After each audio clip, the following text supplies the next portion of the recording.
देखा ना है रे सोचा ना है रे रख दी निशाने पे जान, कदमों में तेरे निकले मेरा दम है बस यही अरमान।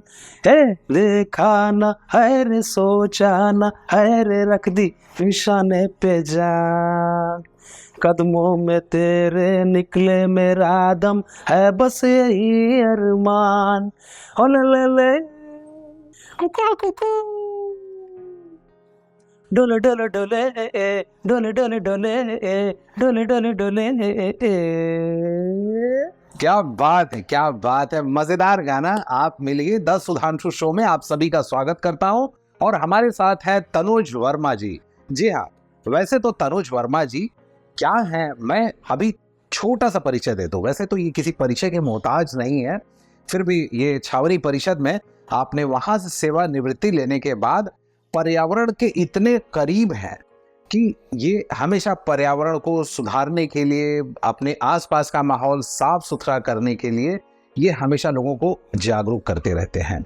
तो पहले तो बचपन से हम शुरू करते हैं तनुज वर्मा के बारे में। तो तनुज जी, आप अपने घर के बारे में और अपनी प्रारंभिक शिक्षा के बारे में बताएं। संगीत का शौक तो मेरा बचपन से ही है। जी जी। मतलब जब मैं क्लास 2 में पढ़ता था तभी से मैं संगीत का शौक था। एक बार इस तरह से क्लास में सर ने हमें गाने के लिए बोला तो मैंने गाना उनको सुनाया, उन्हें बहुत पसंद आया जी। उसके बाद उन्होंने मुझे और भी आगे बढ़ने के लिए उन्होंने प्रेरणा दी। तब से फिर उसके बाद मेरे मन में ये था कि मैं किसी स्टेज पे परफॉर्म करूँ। जी जी। तो मेरे मोहल्ले में रामलीला होता है, रामलीला के दिन लास्ट में राजगद्दी होता है, उसमें बहुत सारे कार्यक्रम होते हैं। अच्छा। तो मैं उसी को वेट कर रहा था। राजगद्दी वाले दिन जब बीच में हमने एक गाना परफॉर्म किया, अच्छा, उसके बाद से गाने को लोग बहुत पसंद किए और मोहल्ले वाले ने ये बोला कि आप और भी ज़्यादा अच्छा मतलब इसको करिए। बहुत सारा शो करना शुरू किए और बहुत ज़्यादा पॉपुलरिटी फील जी हासिल हुई और हम लोग बहुत दूर दूर से प्रोग्राम करने लगे। और इस तरह से मैं अपने ऑफिस के कैरियर को देखते हुए साथ में प्रोग्राम भी करता था। यहाँ तक दुर्गा पूजा वगैरह में 5-5 6-6 नाइट प्रोग्राम लगातार करता था। सोने का भी टाइम मिलता है, लेकिन वो अभी आज भी बरकरार है। कभी जब समय मिलता तो हम प्रोग्राम। अच्छा, ये बताइए तनुज जी कि आप चूंकि एक तरह की मिलिट्री सेवा है, कैंटोनमेंट बोर्ड, छावनी परिषद, तो बड़ा टफ ड्यूटी रहता होगा आपका। तो आप अपने शौक को और अपनी नौकरी को कैसे मैनेज कर पाते थे? ये कोई शौक आदमी के अंदर रहे तो उसके लिए समय जरूर निकाल लेता है। जी जी। तो हमने भी इस तरह से अपने दिन भर अपने ऑफिस में काम करने के बाद जब भी हमें 1 घंटा, आधा घंटा, 2 घंटा समय मिलता था तो मैं संगीत के लाइन में उसको अपने समय को व्यतीत करता था।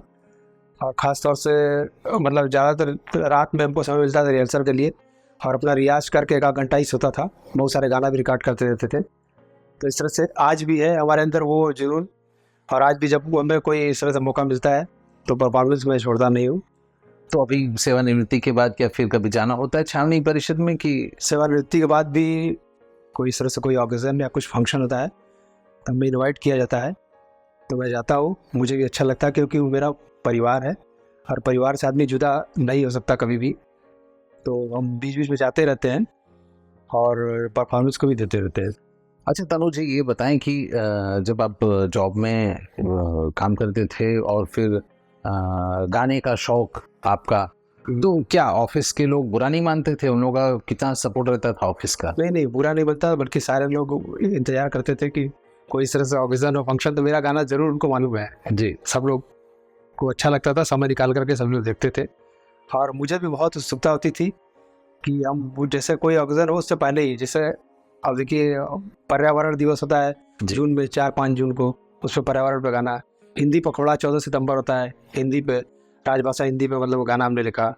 और योगा डे आता है जून में, योगा पे। तो अगर एक एक लाइन, तो ये क्या पर्यावरण पे लिखे हुए गाने या सब गाना हमने खुद अपने हाथ से लिखा। तो एक गाना तो पर्यावरण हम सुनाते हैं ना, आओ हम पेड़ लगाए, प्रदूषण दूर भगाए, मिलकर धरती को बचाए, इसे खूब सजाए, हो इसे खूब सजाए, हम जो भी पेड़ लगाए उसे जीवित हम बचाए, हम ढेरों पेड़ लगा कर उसे खूब बढ़ाए, ओ उसे खूब बढ़ाए।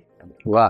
और अगर हम बात करें हिंदी पखवाड़ा दिवस की, हिंदी पखवाड़ा में देखिए अभी 14 सितंबर से 28 सितंबर के बीच में जी बिल्कुल दिवस मनाया जाता है। जी जी तो इससे हमने गाना बनाया था उसमें, हिंदी से है हिंदुस्तान, हिंदी से है देश की शान, हिंदी से है हिंदुस्तान, हिंदी से है देश की शान, अपनी मातृभाषा हिंदी, हिंदी पे है हमें अभिमान, हिंदी राष्ट्रभाषा है जिस पे हमको नाज है, हिंदी के उत्थान से देश का उत्थान है, हिंदी से है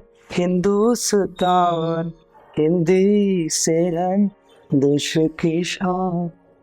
यानी कि आपने हर फेस्टिवल के लिए खुद की रीराइटिंग की हुए, बस कंपोजिंग धुन दूसरे की रहती है और गाने बस लिरिक्स आपके रहते हैं। अभी जैसे योगा दिवस आता है जी, योगा दिवस। योगा पे भी उन्हें योगा करो योगा, योगा जीवन का सहारा, योगा दे शक्ति, योगा ही आधारा, योगा करो योगा, योगा जीवन का सहारा, योगा दे शक्ति, योगा ही आधारा, योगा करो योगा, योगा जीवन का सहारा। वाह, क्या बात है, आप अपनी आवाज का पूरा पूरा लाभ उठाते हैं।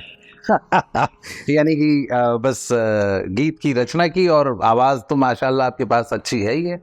बात करके हमें भी लग रहा है कि आप खूब मज़ा करते हैं गानों को लिखने में और गानों को गाने में। तो इसमें आपकी फैमिली का कितना सपोर्ट रहता है?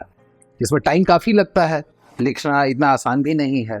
नहीं तो असल में फैमिली को दिक्कत सही बात है, थोड़ा सा होता ही है, लेकिन हम इसको क्या करते हैं कि जब हमको ये लिखने के काम अब रात में करते हैं या तो फिर बाथरूम में ज़्यादातर करते हैं, सोच लेते हैं फिर लिरिक्स सोच लेते हैं लिरिक्स आ करके फिर लिख लेते हैं, क्योंकि उस समय दिमाग थोड़ा शांत रहता है, रात में भी हमको पर्याप्त समय मिलता है, और बाकी दिन सुबह तो आदमी कर ही नहीं पाएगा, तो इसलिए हम उसको लिख करके बहुत समय थोड़ा लग जाता है।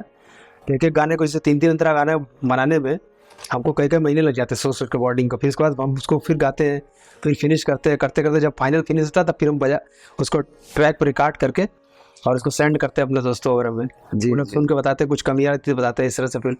वैसे हमें ये लग रहा है कि अभी तक तो हमने बाथरूम सिंगर सुना था, बाथरूम लिरिसिस्ट पहली बार हम देख रहे हैं कि जो गानों को अपने बाथरूम में जाके लिखते हैं। वैसे ठीक है, माँ सरस्वती की आपके ऊपर मेहरबानी है, तो माशाल्लाह इसी तरह बनी रहे।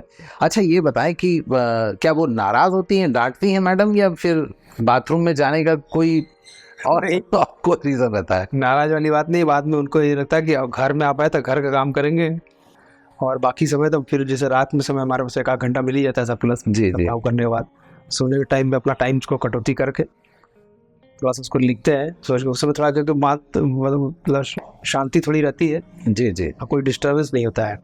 आप पर्यावरण के बहुत प्रेमी हैं, तो पर्यावरण से लोगों को जागरूक करने के लिए, लोगों के अंदर अवेयरनेस क्रिएट करने के लिए आप गानों को काफ़ी लिखते हैं, तो कैसे किस तरह से आप लोगों को और जागरूक कर रहे हैं पर्यावरण के लिए? जो पर्यावरण दिवस में तो मतलब जाते हैं गाने के माध्यम से करते ही मैसेज दे करके, और जो पर्यावरण दिवस से पहले ही हम कुछ मतलब थोड़ा सा कंटेंट्स बना करके मैसेज के थ्रू अपना और सबको सेंड कर देते हैं। जी जी, और उसके बाद हम स्वयं साल में कम से कम नहीं तो 5-10 पौधे तो जरूर लगाते हैं अपने हाथों से। जी जी, खाली लगाना ही नहीं है, पौधे के लगाने के बाद वो जीवित भी रहे उसको देखना, और जा के पानी देना, हम खुद लेके जाते हैं, अपने गाड़ी से जाते हैं, पानी डाल के आते हैं, देखते हैं, मेरा ये शौक है। अभी हम लोग नेहरू पार्क हमारा कैंटोनमेंट में है, अभी उसमें 25 पौधा और कैंटोनमेंट के स्कूल 15 पौधा, यानी 40 पौधा अभी हम लोग लगवाए। अच्छा अच्छा और अभी खुद ही एक पीपल का पेड़ अभी 2 दिन पहले हम जा करके अभी बगल में लगा के आए हैं। अच्छा अच्छा अच्छा अच्छा। तो और हम ये भी मैसेज सबको देना चाहते हैं, हर व्यक्ति 2-4 पौधा तो जरूर लगाए अपने हाथों से, क्योंकि पौधा ये लगाना बहुत पुण्य का काम है। और इस तरह से देख रहे हैं कि धरती पर हमारा ये बैलेंस जो है, इको बैलेंस बिगड़ रहा है। सब जगह देख रहे हैं विकास के कारण में पेड़ों को कटाई हो रही है, तो इसलिए उसको बैलेंस करने के लिए कुछ पौधा लगाना ज़रूरी है। तो इसलिए हम तो सभी को यही सजेस्ट करेंगे कि आप लोग भी कम से कम पौधा, यदि प्रति व्यक्ति 2 पौधा भी लगाता है तो हमारे देश की आबादी 140 करोड़ है। बहुत सारे सभी नहीं लगा पाएंगे, मानिए कि 100 करोड़ भी लोग लगाए तो बहुत पौधा है, मतलब बैलेंस हो जाएगा धरती। तो इसलिए पर्यावरण पर ध्यान देना बहुत ज़रूरी है। अच्छा तनुज जी, ये बताइए कि आपको देख के माशाल्लाह ऐसा लगता नहीं है कि आप रिटायर्ड हैं, और लेकिन फिर भी मैं तो यही कहूँगा कि ऊपर वाला आपको ऐसी ही तंदुरुस्ती सभी को दे, स्लिम ट्रिम। और ये बताएं कि इसका राज क्या है, इस तंदुरुस्ती का राज क्या है? तंदुरुस्ती का राज मतलब क्या, वो तो सभी को मतलब भगवान बनाया है, देखिए सबका शरीर, अब उसको शरीर को हमें कैसे अपने हिसाब से मेंटेन रखना है ये अपने हाथों में है। जैसे बहुत से लोग देखिए जाते हुए इनकी गुटखा है, वो हमारा जान ले लेगा, वो किडनी लीवर सब फेल गए, उसके बावजूद भी वो, हम तो रास्ते में जाते थे यही देखते रहते हैं कि 10 में 5 आदमी गुटखा खाने वाला मिलता है। जी जी जी। अब जिसको हम बोल सकते हैं उसको रोक के बोलते भी हैं।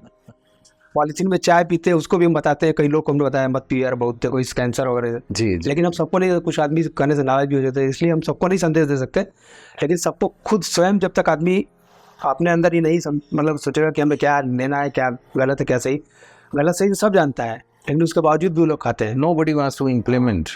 तो वो खुद को आदमी को करना पड़ेगा। जिसे मालूम है कोई शुगर का पेशेंट, मालूम है कि हम अगर चीनी डाल के पियेंगे तो प्रॉब्लम होगा, या मिठाई खाएंगे तो प्रॉब्लम, उसके बावजूद भी लोग खाते हैं। ठीक है, हम कर एकदम मत करिए कटलमेंट, लेकिन उसको मेंटेन करना पड़ेगा, कभी कभी खाइए। तो ये आपके हाथों में है कि अपने बॉडी कैसे बनाए।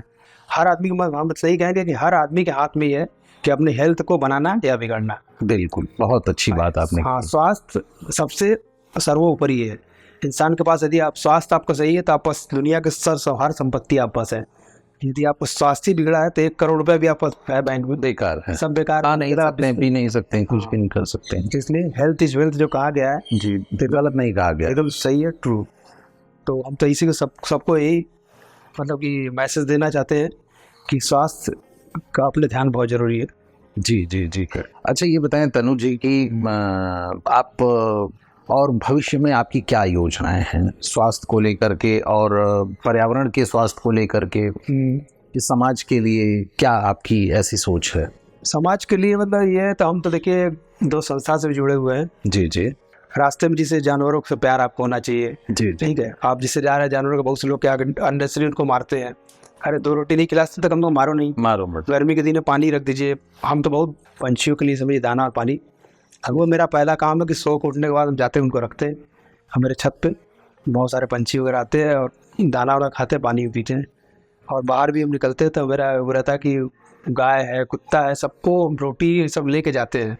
अच्छा, अपने हाथों से खिलाते तभी हमें संतुष्टि मिलती है। मतलब घर से निकलते हैं तो खाने का सामान लेके निकलते हैं? लेके निकलते हैं नहीं, कुछ तरह से ब्रेड है, बिस्किट खरीद के हम रुक करके, बहुत सारे गाय तो हमको पहचानते भी है। बात तो ये हम करते हैं, हमें इससे क्या खुशी मिलती है। तो 50 रुपये वाली खर्चा आपको हुआ, लेकिन क्या ये खुशी जो आपको मिलेगी वो 5,000 रुपये से नहीं मिलेगी। तो ये सब हर आदमी के अंदर होना चाहिए। मतलब हम कर नहीं, आप कर सकते कम से कम, तो आप प्यार रखिए मन में, अपने दिल में मत मारिए। आपके दरवाजे पे आता था कम कुछ नहीं तो उसको दुत्कारिए मत, प्यार कर दीजिए। तो जानवर लोग क्या आते हैं प्यार के मुख, देखिए क्या उनको, वो लोग तो मुख है, उनको बेचारे को बोल तो सकते नहीं, अपने एक्सप्रेशन को आप वे कर सकते हैं, कुछ भी बता सकते हैं आपको। तो इसलिए सभी को यही सब चीज़ें अगर आप रखेंगे तो आप खुद आप सुखी बताएंगे और आपको खुद ही खुशी मिलेगी। अच्छा ये बताइए तनु जी कि जब आप रिटायर हो रहे थे छावनी परिषद से, तो आप क्या कुछ, चूंकि आप सिंगर हैं, आप गाना गाने का शौक रखते हैं, तो क्या वहाँ पे भी आप कोई गाना गा के निकले थे या फिर कैसे? देखिए छावनी परिषद वाराणसी में ऐसा था कि आज तक जो भी स्टाफ रिटायर हुआ है जी जी, उसके लिए विदाई समारोह में मतलब हमने गीत जरूर गाया है, पहले से भी सोच के रखे रहते थे इनके में क्या गाना है। और यहाँ तक कोई ब्रिगेडियर या बड़े अधिकारी भी जाते थे उनके लिए मतलब गीत बना के, ऐसा नहीं कि स्वागत या कोई आता स्वागत, ये सब चीज़ हमको करना तब तय था। तो अपने मतलब विदाई के लिए भी हमने गाना सोचा था कि हम गाएंगे और हमने गाया भी। तो वो गाने का अब गुनगुना देते हैं आप सामू। जी जी। कहाँ तक ये मन को अंधेरे छलेंगे, उदासी भरे दिन कभी तो ढलेंगे। कहाँ तक ये मन को अंधेरे छलेंगे, उदासी भरे दिन कभी तो ढलेंगे। कभी सुख कभी दुख यही जिंदगी है। ये पतझड़ का मौसम घड़ी दो घड़ी है। ये पतझड़ का मौसम घड़ी दो घड़ी है। नए फूल फिर कल डगर में खिलेंगे, उदासी भरे दिन कभी तो ढलेंगे। वाह वाह, बहुत सुंदर। और वैसे तनु जी, आपने अपने जीवन की इतनी बढ़िया सफ़र को आज हमारे द सुधांशु शो के दर्शकों के साथ शेयर किया, और स्वास्थ्य के बारे में और हमारे पर्यावरण के स्वास्थ्य के बारे में इतनी बढ़िया जानकारी दी, इसके लिए बहुत बहुत धन्यवाद। लेकिन हम आपको यूं ही नहीं छोड़ने वाले हैं। अब चलते चलते द सुधांशु शो के दर्शकों के लिए 2 लाइन तो गुनगुनाना पड़ेगा आपको, कोई भी अपनी पसंद का। मिले न फूल तो कांटों से दोस्ती करनी। मिले न फूल तो कांटों से दोस्ती करनी। इसी तरह से बसर, इसी तरह से बसर हमने जिंदगी करनी। मिले न फूल हवा के जो भी हो अंजाम देखा जाएगा। हवा के जो भी हो अंजाम देखा जाएगा। खुदा तराश लिया, खुदा तराश लिया, हमने बंदगी कर ली। मिले न फूल। बहुत सुंदर, बहुत सुंदर। जैसे आपके विचार खूबसूरत, वैसे आपकी आवाज़ खूबसूरत। बहुत बहुत धन्यवाद। धन्यवाद। तो आज तनुज वर्मा जी को हम यहीं पे आज्ञा लेते हैं आपसे, लेकिन आप सबके साथ अगली बार हम होंगे एक नए व्यक्तित्व के साथ। तब तक देखते रहिए द सुधांशु शो। धन्यवाद। धन्यवाद सर।